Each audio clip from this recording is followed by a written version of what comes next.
ঠিক আছে। এখন HTML টেক্সটে ফরম্যাটিং, এটা একটা খুবই দরকারি একটা জিনিস যে আপনি HTML ইচ্ছা করলে বিভিন্ন ধরনের টেক্সটকে ফরম্যাট করতে পারেন। যেমন আপনি মাইক্রোসফট ওয়ার্ডে করতে পারেন, ঠিক আছে। আমরা যদি MS ওয়ার্ড বের করি, মাইক্রোসফট ওয়ার্ডে কিন্তু আমরা একটা টেক্সটকে লিখলে বিভিন্ন ফরম্যাট করতে পারি, ঠিক আছে। এখানে আমি একটা কিছু লিখলাম, হ্যাঁ,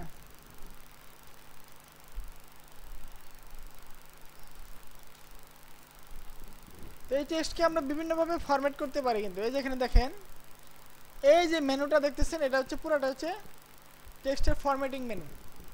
এই যেগুলা বড় ছোট, বোল্ড, ইটালিক, আন্ডারলাইন, এগুলো কি সব কি ফন্টের কালার চেঞ্জ, চেঞ্জ, সবগুলো কি টেক্সটের ফরম্যাটিং। এই সবগুলো কি টেক্সটের ফরম্যাটিং। এরকমভাবে আমরা HTML-এও প্রত্যেকটা টেক্সটকে ফরম্যাট করতে পারবো, ঠিক আছে। তো এটা হচ্ছে টেক্সট ফরম্যাটিং। তো আমরা যদি চাই যে কোনো টেক্সটকে বোল্ড করতে, তাহলে আমরা বোল্ড করতে পারি। কোনো টেক্সটকে যদি ইটালিক মানে তারা বেঁকা বেঁকা করতে চাই, করতে পারবো। কোনো টেক্সটকে যদি সাবস্ক্রিপ্ট করতে চাই, সুপার স্ক্রিপ্ট করতে চাই, সাবস্ক্রিপ্ট মানে নিচে আনতে চাই, সুপার স্ক্রিপ্ট বলতে উপরে নিতে চাই, আমরা করতে পারি। তো HTML টেক্সট ফরম্যাটিং কিছু এলিমেন্ট আছে, যেমন বিতে কি বোল্ড, স্ট্রং তে কি ইম্পর্টেন্ট টেক্সট, আইতে কি ইটালিক, এমতে কি emphasise text, mark small, deleted, inserted, sub and subscript, superscript. তো আমরা একটু এগুলো প্র্যাকটিক্যালি দেখব। বিতে কি বোঝায়, বোল্ড বোঝায়, ঠিক আছে। দেখি, তখন আমরা এখানে একটা নতুন ট্যাগ নিব, পি ট্যাগ।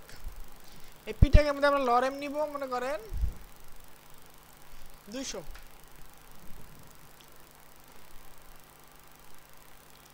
এই লরেম 200 আমরা নিলাম, ঠিক আছে।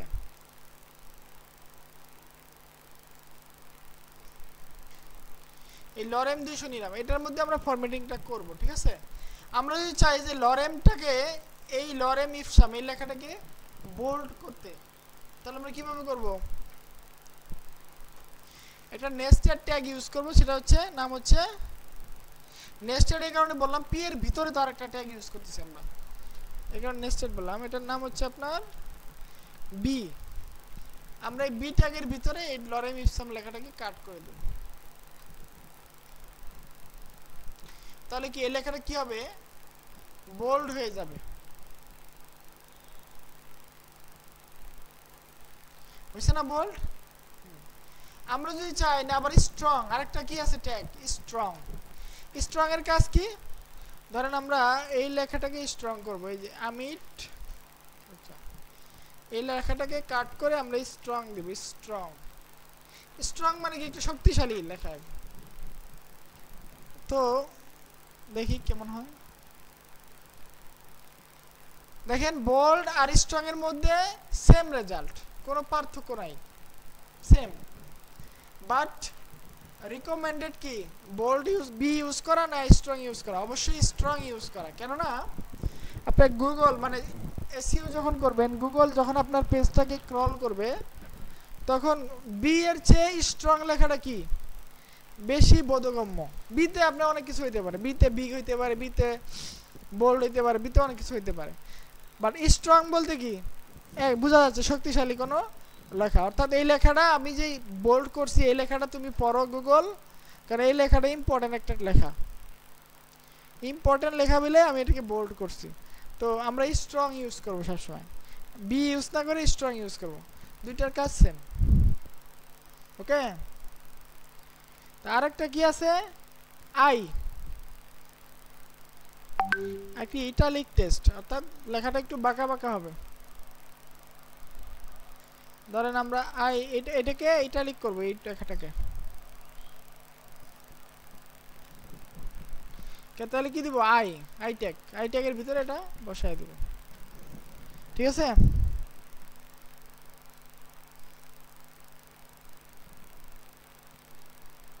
হয়েছে, এই যে এই লেখাটা কি হয়েছে, ইটালিক হয়ে গেছে, ঠিক আছে, ইটালিক হয়েছে না। আরেকটা কি আছে, এমফেসাইজড, অর্থাৎ গুরুত্ব বোঝানো আর কি। এমফেসাইজ করা কি মানে গুরুত্ব করা, গুরুত্বপূর্ণ লেখা আর কি। তো এটাকে আমরা এমফেসাইজ করে দেই, ইএম। দেখি কি হয়।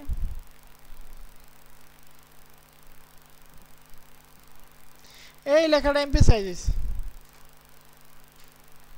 বাট দেখেন দুইটা কিন্তু সেম, ইটালিক যেমন এমফেসাইজ সেম, অর্থাৎ দুইটা ওই বোল্ডের মতো, বি এবং স্ট্রং যেরকম, আই এবং এমফেসাইজ সেম, অর্থাৎ দুইটার কাজ সেম, বাট এমফেসাইজ ইউজ করাটা বেশি রিকমেন্ডেড। কারণ এখানে বোঝাচ্ছে এমফেসাইজড, এটা হচ্ছে একটা গুরুত্ব বহন করে এই টেক্সট, ঠিক আছে। এরপরে আমরা কি ট্যাগ দেখছিলাম, এরপরে আছে মার্ক। আমরা যদি কোনো টেক্সটকে মার্ক করতে চাই, অর্থাৎ হলুদ কালার মার্কিং, আমরা মার্কিং ব্যবহার করি না, মার্কার, এটা লেখার মধ্যে হলুদ কালার দেই, মনে আছে, লিখিত করি, এরকম ভাবে আমরা মার্ক করতে পারি একটা লেখাকে। ধরুন আমরা এই লেখাকে মার্ক করব, এই যে কন্ট্রোল এক্স, মার্ক ট্যাগ ব্যবহার করে এই লেখাটা কি হয়ে যাবে, হলুদ হয়ে যাবে। দেখেন লেখার এই ব্যাকগ্রাউন্ডটা হলুদ হয়ে যাবে, অর্থাৎ এটা মার্কিং হয়েছে, ঠিক আছে, অর্থাৎ এটা মার্ক টেক্সট। ওকে, তারপর হচ্ছে স্মল। আমরা যদি লেখাকে ছোট করতে চাই সেটা করতে পারি, আমরা এই লেখাকে ছোট করব, কি ব্যবহার করব, স্মল ট্যাগ। তাহলে নরমাল টেক্সটের চেয়ে এটা একটু ছোট হয়ে যাবে,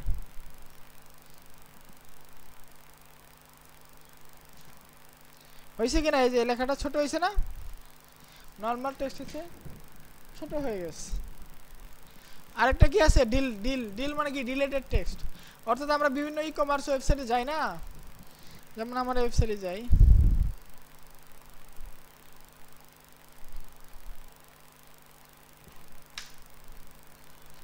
এখানে দেখেন প্রত্যেকটা প্রোডাক্টে একটা লেখাটা 800 টাকা দাম ছিল, আমি দয়া করে 590 টাকা বেচতেছি, লাভ ছাড়াই, লস করে বিক্রি করতেছি, ঠিক আছে। এরকম ভাবসাব এরকম যে লস করে বিক্রি করবে।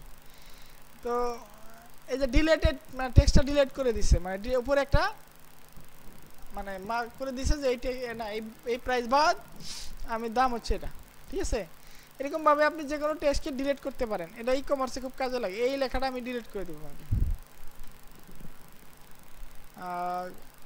ডিইএল, ডিল, ডিলিট।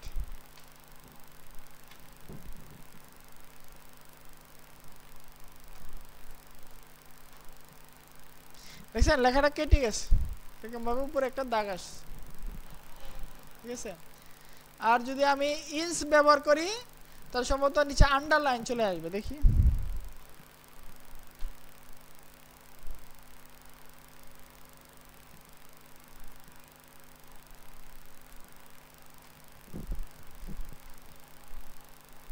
ইনসার্টেড টেক্সট আর কি, বুঝছেন, মানে হচ্ছে ইন্টারেস্টিং। এগুলা কেন ইউজ করতে হয়, কারণ এগুলা আপনার এসইওর ক্ষেত্রে খুবই কাজে লাগে। মানে কোন টেক্সটের কাজ কি, টেক্সটের লেখাতে একটা কাজ, বাট এই টেক্সটে এক্সট্রা ভাবে এটাকে একটু গুরুত্ব দেওয়া হয়েছে, এই লেখাটাকে এক্সট্রা ভাবে একটা গুরুত্ব দেওয়া হয়েছে, এই লেখাটাকে এক্সট্রা ভাবে একটা গুরুত্ব দেওয়া হয়েছে,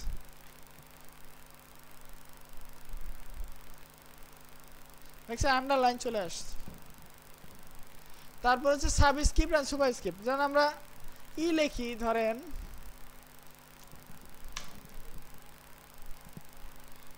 পানিরই কি, ওয়াটার,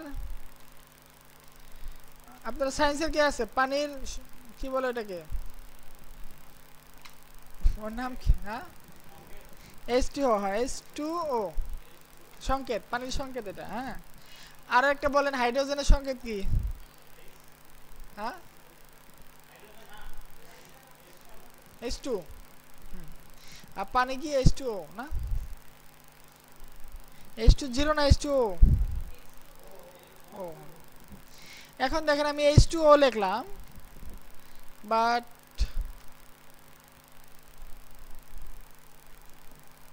এখানে নরমাল টেক্সটের মতো দেখাচ্ছে, তাহলে হবে?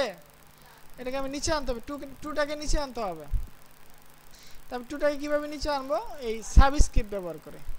তো আমি টুটাকে কন্ট্রোল এক্স করে সাব ব্যবহার করবো, সাব ট্যাগ ব্যবহার করে এটা করব।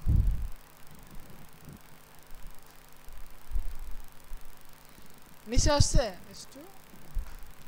আর আরেকটা উদাহরণ এক্স স্কোয়ার মনে করেন, আমি একটা গণিত লিখব,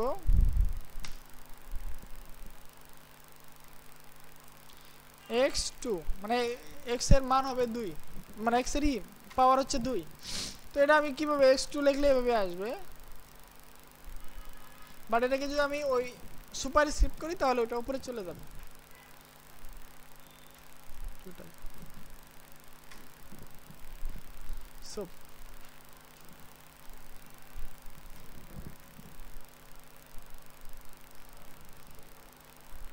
ঠিক আছে, হইছে? তো এইভাবে আমরা টেক্সটকে বিভিন্ন ফরম্যাট করতে পারি। বোল্ড, স্ট্রং, ইটালিক, এমফেসাইজড, তারপর মার্ক টেক্সট, তারপর এটা কি রিলেটেড টেক্সট, এটা কি মানে ইনসার্টেড টেক্সট, এটা কি সাবস্ক্রিপ্ট, এটা কি সুপারস্ক্রিপ্ট। বুঝতে পারছেন? ওই স্যার একটু বলেন তো, ও স্যার আপনি মনোযোগ কই, বলেন তো এটা এখানে কি ইউজ করা হয়েছে? আপনি বলেন, আপনি না ওনার পিছনে। আমি এটাকে টেক্সট ফরম্যাট করছি, এই টেক্সটটাকে একটু ফরম্যাট করছি, এই টুটাকে নিচে আনছি কি ব্যবহার করে?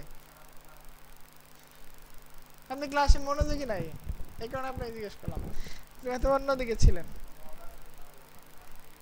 সাব ব্যবহার করতে হবে, সাবস্ক্রিপ্ট, আর এটা হচ্ছে সুপারস্ক্রিপ্ট।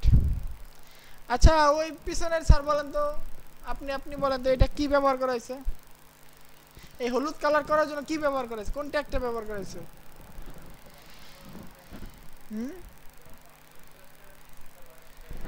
না বেজান কার দেই নাই আমি, এটা মানে একটা ট্যাগ ব্যবহার করছি তাই হয়ে গেছে।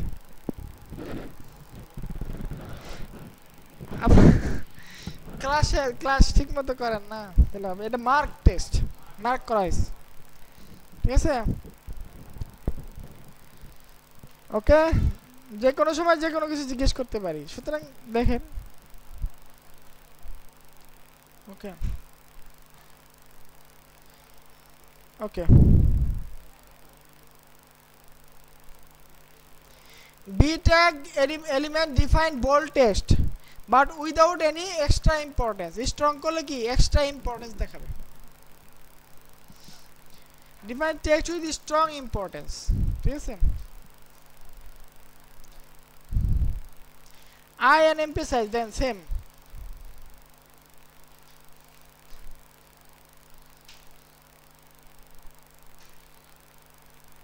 এটা কেন ইউজ করা হয়? কোনো টেকনিক্যাল টার্মের ক্ষেত্রে ইউজ করা হয়।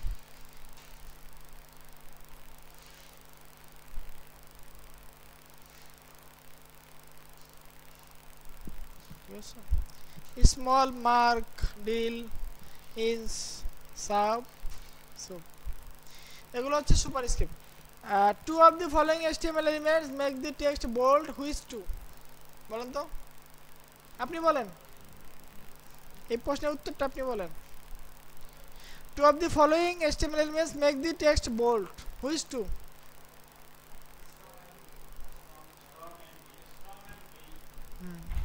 ঠিক আছে, একবারে সহজ না? তো এইটুকু করেন তো সবাই একটু, এটা ভিডিও লাগবে না, এটা এমনি করেন, দেখে দেখে করেন।